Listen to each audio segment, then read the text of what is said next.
What's up, everybody? Neroamee, Alucard, the Madman, back again for another episode of The Writer's Journey, and today we will be discussing something that I enjoy doing, and I'd like to think I'm pretty good at myself, writing poetry.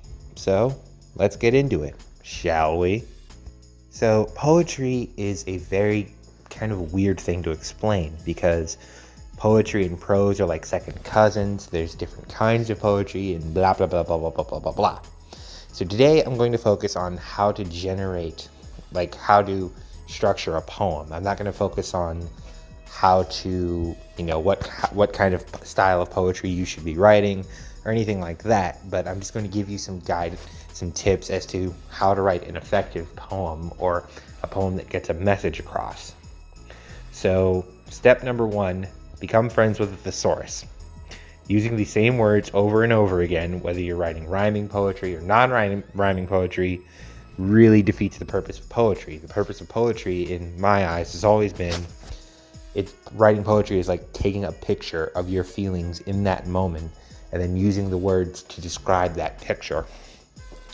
So it's whether you're writing something cheesy for your crush or writing some, whatever your muse is in that moment, if you will. It's like taking a picture of it.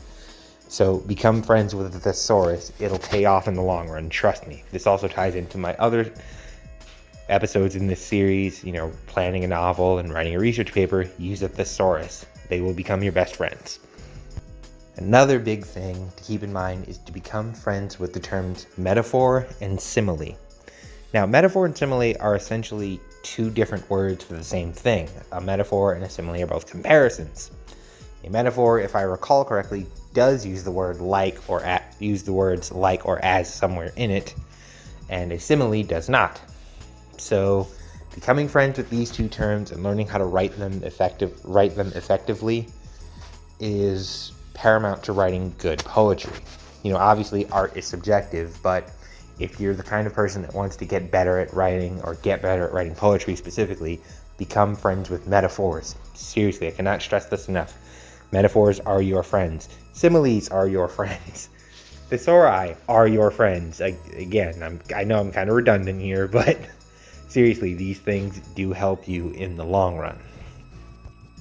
And the last tip I can give you, this one really more applies to any type of poetry that has a distinct rhyme or rhyming pattern, whether it's iambic pentameter, spoken word pieces, limericks, etc. Learn how to slant rhyme. Now, for those of you that don't know what that is, slant rhyming is a term used by rappers primarily when you want to rhyme, when you can't rhyme a word cleanly and you have to kind of change how you enunciate it, or combine or have two different words that make the same or that produce the sound you're going for. For example, conventionally the word orange doesn't really rhyme with anything, obviously. O-R-A-N-G-E. However, if you break down the syllables of the word orange, you can get something like, I poured porridge into a 4-inch door hinge that was colored orange. See? Something like that. So slant rhyming is your friend, and this one it's tricky to get right because you have to kind of write around it at times. But slant rhyming, especially if you're stuck for a rhyme for a word cleanly, can and will benefit you in the long run when you're writing poetry. So, do you have any tips you feel I missed out upon? Feel free to comment them below. Don't forget to like, share, and subscribe to this channel, as well as my music channel. Now I must go. My planet does in fact need me. Peace.